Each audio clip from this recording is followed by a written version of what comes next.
Estamos de volta! Vamos voltar aqui, vamos continuar a falar sobre as terminologias. Já vou colocar os slides aqui para a gente, sem demora, já começar. Sempre me perco aqui qual é. Pronto. Então, a gente segue agora falando sobre o conceito de sucessão a título universal e sucessão a título singular. Tá? Vamos ler e aí depois eu explico e trago com um exemplo. Bora lá! A sucessão a título universal envolve a transmissão de uma fração ou da totalidade de patrimônio do falecido, sem a especificação de bens individualizados. Esse tipo de sucessão implica que o herdeiro ou o legatário recebe uma parte alíquota do patrimônio, ou seja, uma cota que representa uma porcentagem dos bens, direitos e obrigações do decujus, sem distinguir itens específicos. Isadora, me explica isso direito, me dá um exemplo, bora lá. Gente, se um herdeiro recebe 50% do patrimônio, ele não recebe itens específicos. Ele recebe 50% do valor de todo o conjunto de bens, todo o conjunto de direitos, todo o conjunto de dívidas do falecido. Tá? Então, essa modalidade de sucessão, ela é muito comum quando a gente fala em herdeiros legítimos ou herdeiros testamentários a título universal. Por quê? Porque eles vão ser designados para receber partes proporcionais da herança como um todo, diferente de sucessão a título singular. Eu vou dar o exemplo e depois a gente lê o conceito. Então, por exemplo, um testamento, ele pode especificar que um legatário receba uma joia particular, uma soma exata de dinheiro, uma obra de arte, tá? Então, esse legatário, ele não vai ter direito a uma porcentagem do total da herança. Ele só vai ter, né, direito àquele bem ou aquele conjunto de bens específicos que foram designados para ele. Então, ele não é um sucessor, um herdeiro a título universal, porque ele não está herdando todo, aliás, uma parte de um todo. Ele está herdando uma parte específica, que nem está dentro desse todo, tá? Isadora, e quais são as implicações práticas disso, né, dessa distinção? Gente, na prática, né, você saber distinguir o que é uma sucessão a título universal e uma sucessão a título singular é muito importante para você ajudar na administração da herança, né, para que os herdeiros ou legatários, eles saibam exatamente quais são os direitos deles, quais são as obrigações deles. Então, na sucessão a título universal, a gente vai estudar isso durante as próximas aulas. Os herdeiros, eles vão se tornar os coproprietários do patrimônio, tá? Então, eles vão exercer um domínio em comum daquele todo até que a herança seja partilhada. Já na sucessão a título singular, não. A transferência daquela propriedade, daquele bem, ela é muito mais direta. Ela vai ser limitada ali àqueles itens específicos que são mencionados. Tá? Então, essa diferenciação é muito importante, tanto para a elaboração de testamento, quanto também para a interpretação, né, a execução desse testamento depois que o testador falece, né, justamente para assegurar que a vontade dele seja respeitada, tá? Que os beneficiários recebam exatamente aquilo que lhes foi destinado. Vamos ler aqui a sucessão a título singular, que eu estou devendo essa leitura para vocês. Em contraste, a sucessão a título singular refere-se à transmissão de bens específicos, claramente identificados e individualizados dentro do patrimônio do falecido. Aqui, o legatário, termo mais comumente associado a essa forma de sucessão, é designado para receber um ou mais bens determinados. Isso significa que o objeto da herança é um elemento específico, como uma casa, um carro, uma quantidade definida em dinheiro ou uma coleção de arte. Entenderam, gente? Vamos dar um exemplo. Digamos que Deus me livre, meus pais falecem. Meus pais falecem deixando 3 carros, 4 casas, 5 terrenos, 50 mil cabeça de gado. Mentira, tá, gente? Quem dera. Né? 50 mil cabeça de gado. E aí? Quando ele falece, eu e minha irmã, nós somos herdeiras a título universal. Por quê? Porque a gente vai ter direito a uma parte daquele todo que foi deixado. Se por acaso o meu pai tivesse falado assim, botado no testamento assim, eu quero deixar 50 cabeças de gados para minha sobrinha que eu gosto muito. Ela seria uma herdeira a título singular. Isso seria uma sucessão a título singular. Por quê? Porque ela sabe que ela vai receber aquele bem específico. Ela não recebe uma porcentagem de tudo, ela recebe aquele bem específico. Beleza? Compreenderam? Se não entenderem, ó, manda mensagem lá pro meu Instagram que eu vou adorar responder vocês. Vamos seguir agora com os próximos conceitos. E agora eu quero falar com vocês sobre o conceito de codicilo. Vamos fazer a leitura e depois a gente explica melhor. O codicilo é um tipo especial de testamento, mais simples e menos formal, utilizado principalmente para disposições de menor importância. Através do codicilo, uma pessoa pode dispor sobre bens de pequenos valores ou tomar decisões relacionadas a detalhes do seu funeral e outras disposições póstumas menores. Então, gente, vocês vão ver aí, né? A gente vai trabalhar durante essas próximas aulas, mas vocês já podem ver que esse documento, esse codicilo, não vai precisar seguir as mesmas formalidades rigorosas de um testamento tradicional. Que eu disse para vocês, olha, um testamento é muito rigoroso, justamente para garantir que aquela vontade seja a mesma vontade da pessoa que está escrevendo. Já o codicilo, como são coisinhas menores, né, coisinhas pequenas, então não precisa ter toda a mesma burocracia, né? Ela é bem mais flexível, bem menos burocrático, tá? Então você pode gerenciar ali questões específicas que você quer deixar resolvido antes da sua morte, sem precisar, né, um trâmite, um testamento. Não, faz um codicilo, tá? Então é uma ferramenta muito útil, tá? Para instruções aí que não vão envolver transferências aí, né, de grande parte do seu patrimônio, como coisas que não envolvem aí a destinação de itens pessoais, né? Então, às vezes você quer, sei lá, dar instruções para o cuidado do teu cachorrinho. Olha, eu quero que o meu cachorrinho seja cuidado assim, assim, assado, que façam isso, isso e isso. Ah, eu quero que... Ah, sei lá, eu tenho o valor de R$ 100 na minha conta, eu quero que esses R$ 100, sei lá, doe para uma ONG de cachorrinhos, coisinhas pequenininhas, sabe? Que, enfim, não tem aquela grandiosidade que se tem no testamento. Pode ser resolvido aí por esse documento. Então, codicilo é esse documento bem mais simples, né? É um mini testamento, é um testamento simples. Próximo conceito que eu quero trazer para vocês é o conceito de legado. Vamos ler comigo aqui na tela. O legado é uma disposição testamentária em que o testador deixa para uma pessoa ou entidade específica um bem particular ou uma quantia fixa de dinheiro, diferentemente da herança, que pode envolver a transmissão de uma fração ou da totalidade do patrimônio do testador. O legado refere-se à transferência de bens específicos, claramente delineados no testamento, né? Justamente o que a gente já vem falando aqui. Então, por exemplo, de novo, um testador, né, uma pessoa ali que vai fazer o testamento, pode legar, né, pode deixar para um amigo, sei lá, uma quantia exata aí de dinheiro, R$ 10.000. Ou, sei lá, um quadro que vale muito dinheiro, tá? E aí, esse beneficiário desse legado, a gente já viu que é conhecido como legatário. E aí ele vai ter direito a esse bem legado, tá? Independentemente dos herdeiros universais ou do restante da partilha da herança, tá? Ele não vai entrar na partilha e o bem que foi deixado a ele não vai entrar, já vai ser transmitido para ele. Beleza? Próximo conceito, quinhão hereditário. Vocês vão ver muito essa palavra por aí. Seguinte, quinhão hereditário representa a fração ou a parte específica do patrimônio da herança que cada herdeiro tem direito a receber na partilha após o falecimento de cujos. E aí, gente, vocês vão ver que esse conceito de quinhão hereditário, ele é muito importante quando vai se realizar ali a divisão do patrimônio entre os herdeiros, tá? Seja essa divisão na sucessão legítima ou na sucessão testamentária. Então, o quinhão hereditário de cada herdeiro, ele vai poder variar ali, né? Dependendo ali de diversos fatores. Então, o número de herdeiros, se tem disposição testamentária, a classificação dos herdeiros, tudo isso vai determinar o quinhão hereditário, né? A fração, a parte específica que cada herdeiro tem. Então, essa parte que cada um tem é chamada de quinhão hereditário, tá? E essa determinação do quinhão é muito importante, tá? É muito importante para garantir que a partilha ela seja feita de uma forma justa. Beleza? Beleza.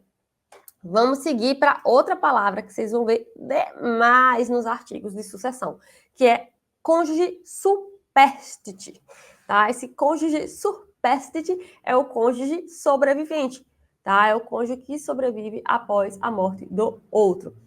E esse cônjuge superstite, ele tem um papel muito importante aqui no contexto do direito das sucessões, tá? As prerrogativas, né, os direitos desse cônjuge quanto à herança vão depender aí de muitos fatores. Então, vocês têm que saber o regime de bens que foi adotado no casamento, se existem outros herdeiros, se existem disposições testamentárias, tá? Esse cônjuge sobrevivente ou companheiro sobrevivente, superstite, ele pode ter direito a uma parte da herança, né, junto com outros herdeiros legítimos, e esse direito, essa quantidade do quanto que ele vai receber vai variar muito, tá? Vai variar conforme toda a configuração familiar que eles escolheram ali. Ah, foi comunhão universal de bens, comunhão parcial de bens, foi divisão total de bens, tem filho, não tem filho, tem tudo isso, né, para determinar quanto que o cônjuge vai receber. Mas calma que a gente vai aprender tudo isso aqui em aula também.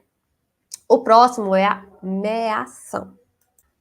Gente, a meação, né, vamos ler aqui, e aí a gente fala sobre ela. A meação é um conceito proveniente do direito de família, que se refere à metade do patrimônio que foi adquirido de forma onerosa durante a vigência do casamento ou da união estável, sob regimes de comunhão parcial ou universal de bens. Importante ressaltar que a meação não constitui parte da herança. Ela é um direito patrimonial independente que surge pela simples dissolução da sociedade conjugal, seja por morte ou por separação. Então, gente, o cônjuge superstite, né, ou o companheiro, né, os sobreviventes, eles vão ter direito à sua meação antes mesmo da partilha da herança, tá? Essa metade do patrimônio que eles vão ter direito não vai entrar no montante de bens que devem ser distribuídos entre os herdeiros. Por quê? Porque já pertence ao cônjuge sobrevivente pelo que a gente chama de direito próprio. Mas, de novo, não se preocupem, tá? A gente vai aprender direitinho o que é essa meação, como é que faz, vamos ver casos práticos para vocês entenderem como é que vocês vão fazer a distribuição da herança, beleza? Próximo significado que eu quero trazer aqui para vocês é o da palavra pré-morto, tá? Vamos ler aqui comigo. O termo pré-morto é utilizado para descrever uma pessoa que faleceu antes do autor da herança. Na prática, isso significa que o pré-morto, que poderia ser um potencial herdeiro se estivesse vivo, não entra na linha de sucessão. E aí, gente, essa consequência, né? Então, pré-morto é, por exemplo, um filho que morre antes do pai.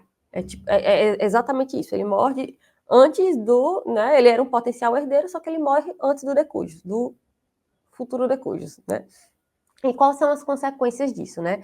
Essa morte prévia, ela afeta bastante a distribuição da herança, tá? Especialmente quando tem família muito grande, né? Em que a ordem ali do falecimento, ele vai influenciar significativamente ali, né? A determinação dos herdeiros legítimos, como é que vai ficar a partilha dos bens. Em alguns casos, tá? Os descendentes, né? Os filhos do herdeiro pré-morto, eles podem ter direito a receber a parte da herança que caberia ali ao seu pai e à sua mãe, né? Por conta do princípio de representação. Mas não se preocupem, tá? Porque a gente vai ver isso direitinho com exemplos nas próximas aulas. Mas vamos ilustrar aqui. Vou dar um exemplo meu, familiar meu. Meu pai vem de uma família de 12 irmãos, tá? Com eles são 12 irmãos.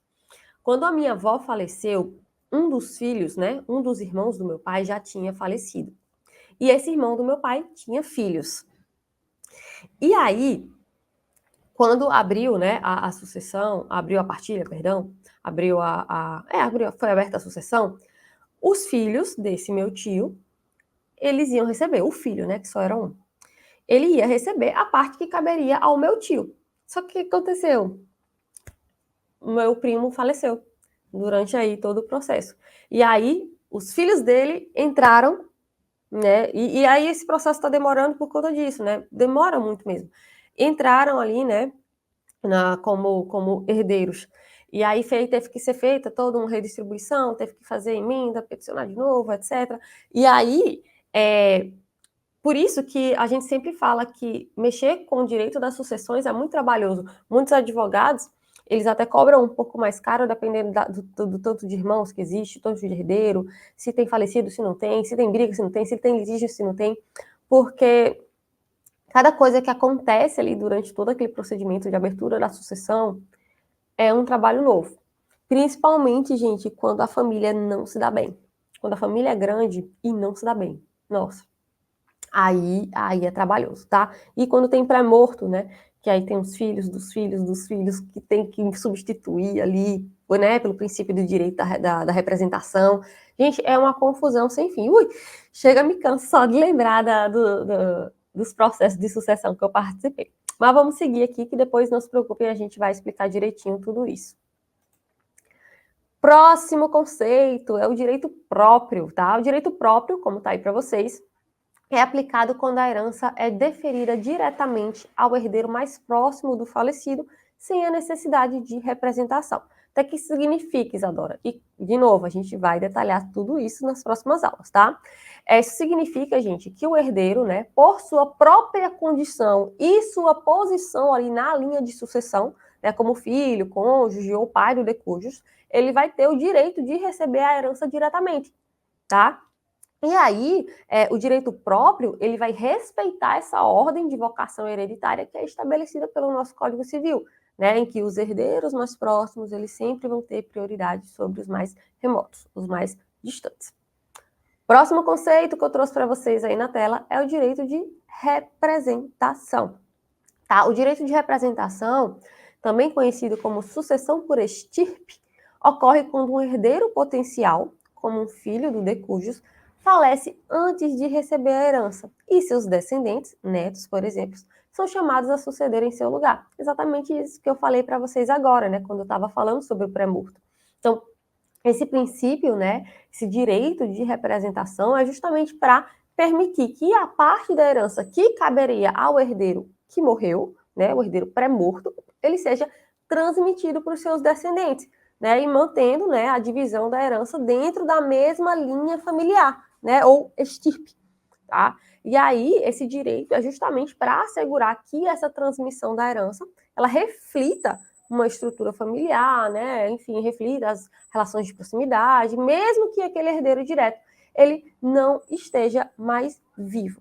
Beleza? Mas, de novo, calma, vocês vão entender tudo isso com mais detalhes. Fiquem só com os conceitos por enquanto. Por quê? Vocês anotando aí os conceitos no caderno de vocês, quando a gente chegar nas próximas temáticas, e vocês, eita, o que é isso aqui mesmo? O que é codicilo mesmo? Deixa eu voltar aqui para a minha parte do caderno que eu escrevi conceitos. Aí você, tá, lembrei, codicilo é isso. Tá? Então, é por isso que é muito importante saber essas terminologias. Sei que é chato, sei que vocês devem estar aí, ó, né? Mas é essencial, prometo para vocês que vai fazer a diferença, tá bom? Próximo conceito que eu trouxe para vocês aqui é o conceito de inventário. Olha aí como está na tela para vocês. O inventário é um procedimento jurídico que serve para apurar e listar todos os bens, direitos e obrigações deixados pelo falecido. O processo pode ser judicial ou extrajudicial. Este último geralmente é mais rápido e realizado quando há um consenso entre os herdeiros e não existem menores envolvidos, tá? Então, gente, o objetivo principal aí do inventário é justamente para que seja garantido uma divisão justa, né? Uma divisão baseada ali nas leis sobre a herança, né? E aí ela é feita depois da separação da meação que pertence ali ao cônjuge sobrevivente, tá? Se por acaso for aplicável, tiver naquele regime de bens em que há a meação. Então, inventário é feito depois de tirar a meação do cônjuge, se aplicável. Tá? E outra coisa, o inventário ele também é fundamental para que sejam calculados os impostos de transmissão, né, que é o ITCMD, e também para resolver qualquer tipo de dívida que foi deixada pelo decujus. Então, quando você faz um inventário, o decujus tinha uma dívida de 50 mil reais, então vai ser tirado daquele espólio, tá, daquele conjunto de bens, o valor para pagar aquela dívida. Então, sai do bolso do herdeiro, sai do bolso do decujus, né, daquele espólio. E sim, tem imposto, tá, de transmissão causa mortes aí, e ele é calculado com base no inventário. Já vou logo dizendo que não é barato, tá? Mas a gente vê sobre isso depois. Inventariante. Quem é o inventariante? O inventariante é a pessoa responsável por administrar o espólio durante o processo de inventário. Esse papel pode ser desempenhado por um herdeiro, pelo cônjuge sobrevivente ou por uma terceira pessoa designada pelo juiz.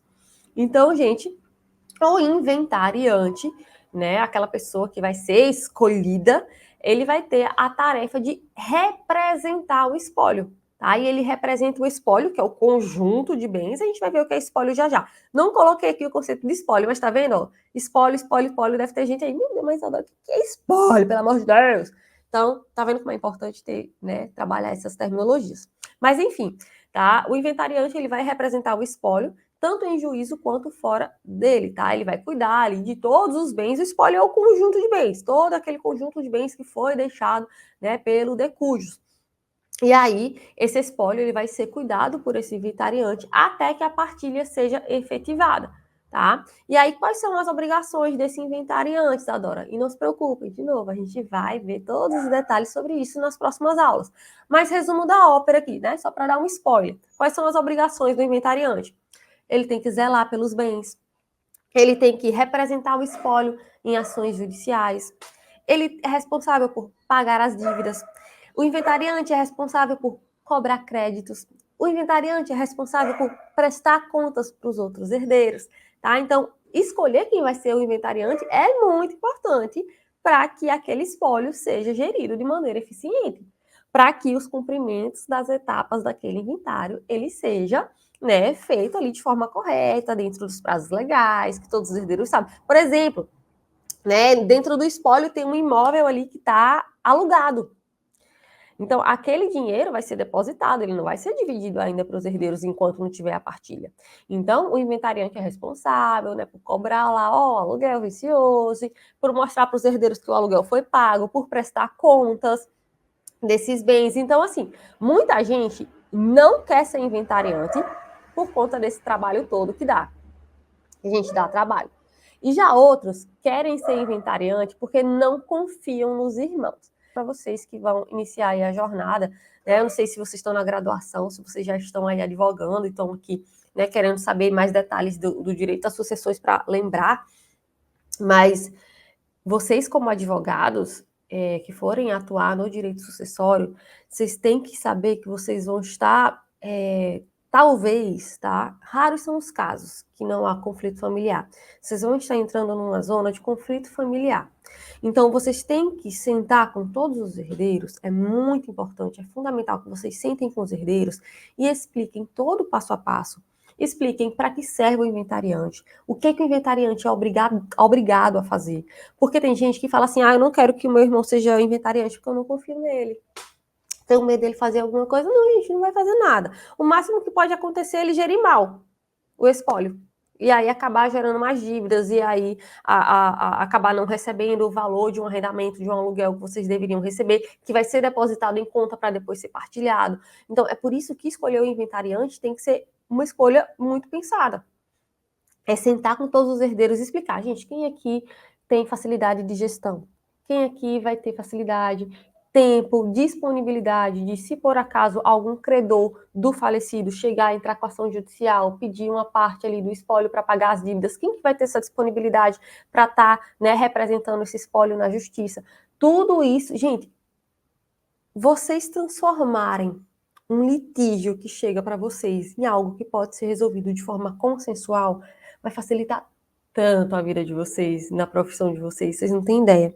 Por isso que é muito importante saber todos os conceitos, pormenores, detalhes, passo a passo, para sentar com todos e explicar, gente, é assim que vai acontecer, isso significa isso, essa palavra significa isso, você tem direito a isso, você tem direito àquilo, porque no Código Civil está falando assim, o Código Civil fala assado, já tem jurisprudência que fala sobre isso, já tem jurisprudência que fala sobre aquilo. Você sentando e explicando para esses herdeiros tudo direitinho, vocês vão ver, vocês vão ter paz na profissão de vocês. Tá? É por isso que estudar, né, constantemente é sempre muito importante. Mas tá, vamos parar aqui. a nossa aula aqui já acabou, né? Que foram só conselhos práticos do dia a dia. Eu espero que eu continue, né, tendo vocês aí do outro lado da telinha, porque nas próximas aulas, nos próximos vídeos, a gente vai falar sobre transmissão da herança, abertura, o lugar, o objeto, a indivisibilidade, a gente vai falar sobre codicilo, a gente vai fazer partilhas aqui de bens, porque o filho tal, tem irmão, tem pai, tem cônjuge, que é comunhão parcial de bens, que é comunhão universal de bens, quanto fica para todo mundo, fica aí que vai ser muito legal. Tá? E, de novo, qualquer dúvida que vocês tiverem, deixem lá no meu Instagram, deixem aqui no chat, mandem um e-mail, mandem uma mensagem lá no meu YouTube, se inscrevam no meu canal no YouTube, que eu vou ter um prazer, né? Vai ser um prazer ter vocês lá comigo, no meu Instagram, no meu TikTok, no meu YouTube, tá? Então, ó, um grande beijo, já tô enrolando aqui demais, vamos finalizar essa aula que vocês estão doidos para pausar e tomar uma aguinha, descansar para ir pro próximo bloco. Então, ó, beijinho para vocês, tchau, tchau.